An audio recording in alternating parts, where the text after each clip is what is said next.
Hello, good evening, नमस्कार। First actively forming Galaxy found, यानी पहली बार एक ऐसे आकाश गंगा को देखा गया है जो प्रारंभिक अवस्था में है, यानी वह अभी बन रहा है, पूरी तरह बना नहीं है। जैसे हमारा मिल्की वे गैलेक्सी है जिसमें हम लोग हैं, वह पूरी तरह बन गया है। अब यह गैलेक्सी जो फाइंड किया गया है, इस गैलेक्सी का नाम क्या है, इस गैलेक्सी को, आकाश गंगा को कैसे फाउंड किया गया है, कैसे पता लगाया गया है, इस स्टडी से क्या फ़ायदा होगा, ब्रह्मांड के निर्माण में हमारी समझ को यह कितना बढ़ाएगा, ये सारे चीज़ अभी हम समझने का प्रयास कर रहे हैं। इसको बेबी मिल्की वे भी कहा जा रहा है, इसका एक अलग नाम है, अभी हम देखेंगे। तो यह बेबी मिल्की वे के स्टडी को अगर हम विस्तारित करें तो मिल्की वे के स्टडी को हम अच्छी तरह समझ सकते हैं कि मिल्की वे कैसे बना और लास्ट में हमारा ब्रह्मांड का निर्माण कैसे हुआ, यूनिवर्स का निर्माण कैसे हुआ। चलिए शुरू करते हैं। नासा का जेम्स वेब स्पेस टेलीस्कोप यह अभी तक का सबसे पावरफुल टेलीस्कोप है। जेम्स वेब स्पेस टेलीस्कोप यह ऐसा टेलीस्कोप है कि यह ब्रह्मांड का निर्माण कैसे हुआ यह पता लगाने के लिए भेजा गया है। यह इंफ्रारेड टेलीस्कोप है और यह इतना पावरफुल है कि किसी फेंट ऑब्जेक्ट को भी यह क्लियर करके देखता है। क्लियर। यह 25 दिसंबर 2001 को नासा के द्वारा भेजा गया है स्पेस में। इन्होंने एक स्पॉट किया है, एक पता लगाया है कि इसका एक बहुत दूर गैलेक्सी का आकाश गंगा को, यह इसीलिए पॉसिबल हुआ कि जेम्स वेब ने इसको पता लगाया है इतना दूर से। दूसरा ने एकदम फेंट ऑब्जेक्ट था, एकदम धुंधला, उसको क्लियर करके दिखाया है। यह इंफ्रारेड टेलीस्कोप है ना। यह गैलेक्सी जो है यह उस पीक पे है जिस समय मिल्की वे जो हमारा आकाश गंगा है वह एकदम प्रारंभिक अवस्था में था। यानी यह गैलेक्सी जो मिला है, ध्यान दीजिएगा, यह जो आकाश गंगा मिला है यह इनफैंसी स्टेज में है, यानी प्रारंभिक अवस्था में है। जी अभी हमारा गैलेक्सी क्या है, आकाश गंगा, जो पूरी तरह मैच्योर हो गया है। और इस गैलेक्सी का नाम रखा गया है फायरफ्लाई स्पार्कल, यानी एक चमकते हुए जुगनू की तरह दिखा है। यह 13 बिलियन यानी 13 बिलियन लाइट ईयर दूर है। यानी एक साल में लाइट को जितना ट्रेवल करने में लगता है उसको लाइट ईयर बोलते हैं। यानी वहां से लाइट यहां आने में 13 बिलियन साल लगेंगे। इतने दूर के ऑब्जेक्ट को यह स्पॉट किया है। यह किसके द्वारा पॉसिबल हुआ है, याद रखिएगा, जेम्स वेब स्पेस टेलीस्कोप, अभी तक का सबसे पावरफुल टेलीस्कोप है। यह इसीलिए भेजा गया है कि यह ब्रह्मांड यानी यूनिवर्स का पता लगाए। तो अभी यह जो फायरफ्लाई है, स्पार्कल है, यह प्रारंभिक अवस्था में है। आयु लगभग इसका गैलेक्सी के समान यानी आकाश गंगा यानी मिल्की वे आकाश गंगा के समान है। तो अब यह प्रारंभिक अवस्था में यानी पूरी तरह बना नहीं है। तो अब इसके बनने का स्टडी को हम यह गैलेक्सी के स्टडी यानी आकाश गंगा के स्टडी पर एक्स्ट्रापोलेट करके इसको विस्तारित करके समझ सकते हैं। क्लियर, आ गया बात समझ में। तो यह इस गैलेक्सी आकाश गंगा का नाम क्या है, फायरफ्लाई स्पार्कल। अब ये धीरे धीरे क्लियर हो जाएगा। देखिए ये कैसा है, ये है फायरफ्लाई स्पार्कल। यह कुछ जो है यहाँ पे संगठित हो चुके हैं, ये कंपेनियन, ये धीरे धीरे संगठित होके एक बन जाएंगे। आपको पता है कि जो ब्रह्मांड में न जाने कितने गैलेक्सी है, उस एक गैलेक्सी में बहुत सारे डस्ट, बहुत सारे गैसेज, बहुत सारे तारे, बिलियन तारे, बहुत सारे सोलर सिस्टम है, जिस तरह हमारा मिल्की वे गैलेक्सी है। और उस मिल्की वे गैलेक्सी के एक सोलर सिस्टम में से उनका एक अर्थ प्लैनेट का, उसमें से एक छोटे शहर या कस्बे में रहने वाले हम लोग रहते हैं। देखिए ब्रह्मांड कितना बड़ा है। क्लियर। तो इसको समझने से पहले थोड़ा सा समझ लीजिए गैलेक्सी होता क्या है, आकाश गंगा होता क्या है। आकाश गंगा आता है बहुत बड़ा गैस डस्ट का कलेक्शन होता है, उसमें बिलियंस तारे होते हैं, अरबों तारे होते हैं और उनके सोलर सिस्टम भी होते हैं। यानी एक तारा का एक सिस्टम होता है, एक बड़े तारे होते हैं, उसके चारों तरफ कितने तारे घूमते रहते हैं और सारे एक दूसरे से बंधे रहते हैं ग्रेविटी के कारण, गुरुत्वाकर्षण बल के कारण। जैसे हमारा जो गैलेक्सी है या मिल्की वे है, जो पिक्चर आप देख रहे हैं यह मिल्की वे है। मिल्की वे में ना जाने कितने इस तरह के सोलर सिस्टम होंगे। उस सोलर सिस्टम में से एक सोलर सिस्टम ये है, सन है, और उसमें से एक पृथ्वी है जो चक्कर लगा रहा है। कई हैं और इस पृथ्वी पर हम लोग रहते हैं।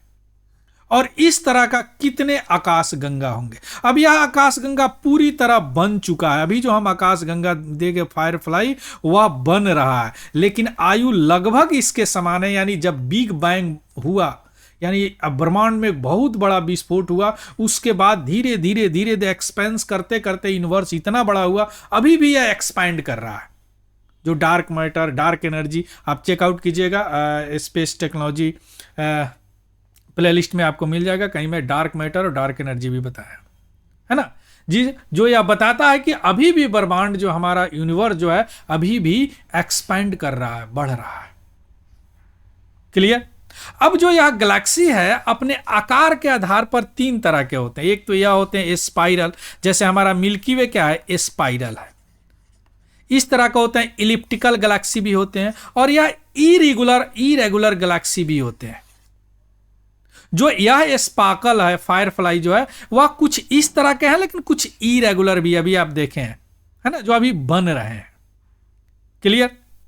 अब हम आते हैं कि यह जो थोड़ा सा यहां इसको हम कंपेयर कर लेते हैं, फायरफ्लाई, स्पार्कल और करंट मिल्की वे। देखिए, अगर अर्थ से डिस्टेंस की बात करें तो 13 बिलियन लाइट ईयर अवे है क्या फायरफ्लाई, स्पार्कल। इसका तो पता ही नहीं है। इसके अलावा एज अगर बात करें तो यह लगभग 13.4 बिलियन ईयर इसका निर्माण हुआ।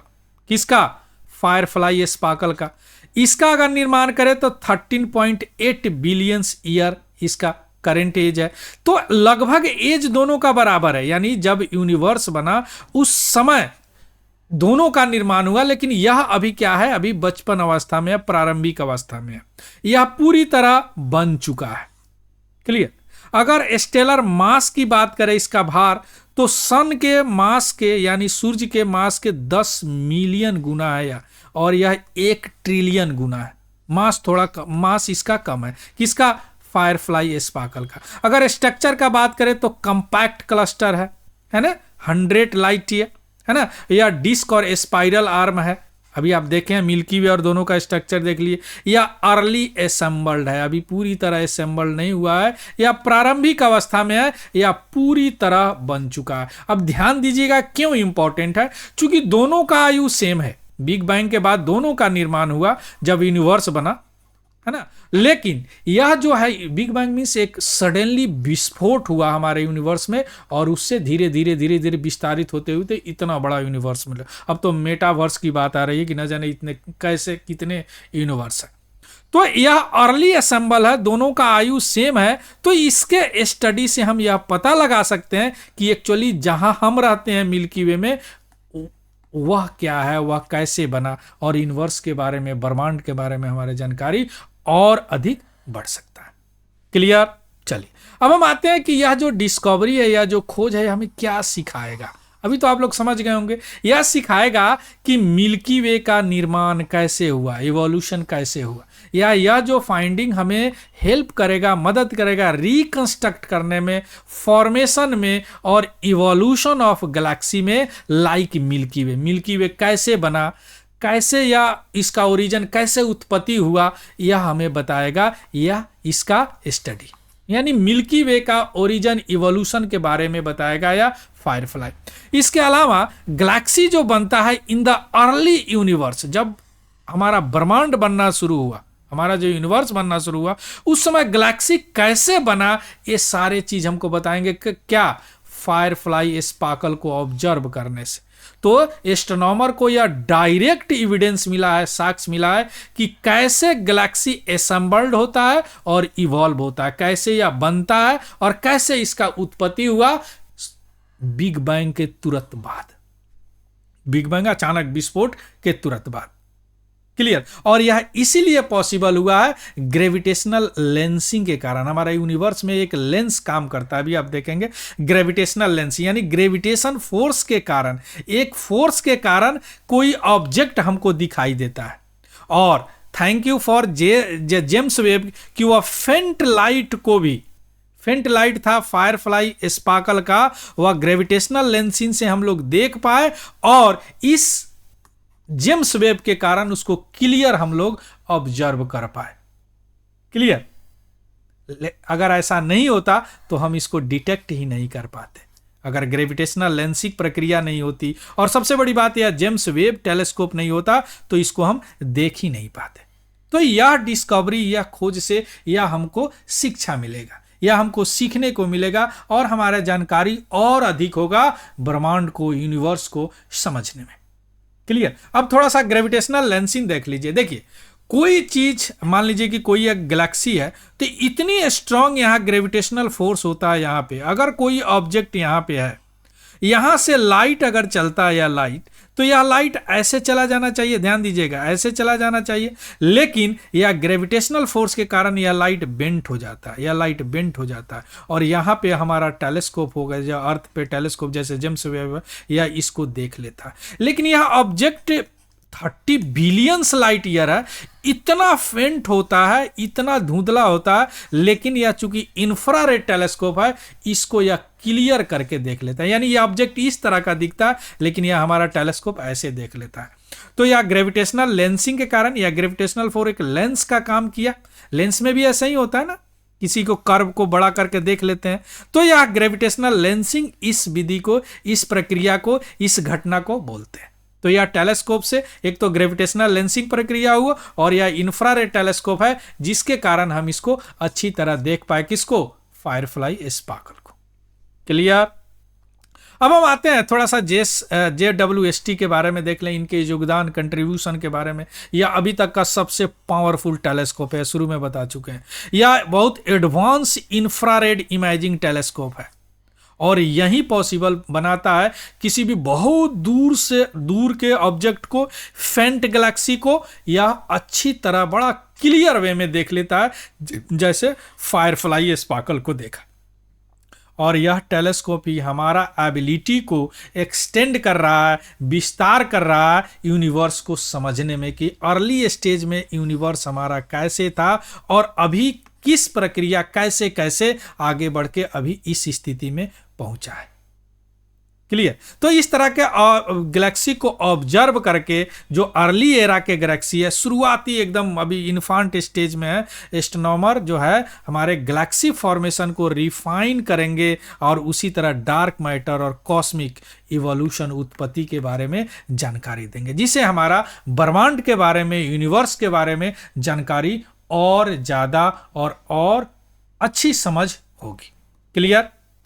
इसका PDF हमारा टेलीग्राम चैनल है तिवारी जनरल स्टडी, वहां से आपको मिल जाएगा, वहां से देख लीजिएगा, उसको भी ज्वाइन कर लीजिएगा। अगर इंफॉर्मेटिव लगे तो प्लीज लाइक, शेयर और सब्सक्राइब जरूर कीजिएगा। और कोई अगर कमेंट हो, किसी तरह का अगर डाउट हो तो कमेंट सेक्शन में जरूर बताइएगा। स्पेस टेक्नोलॉजी के लिए यह बहुत इंपॉर्टेंट है। So thank you, have a good day and happy learning. Thank you very much.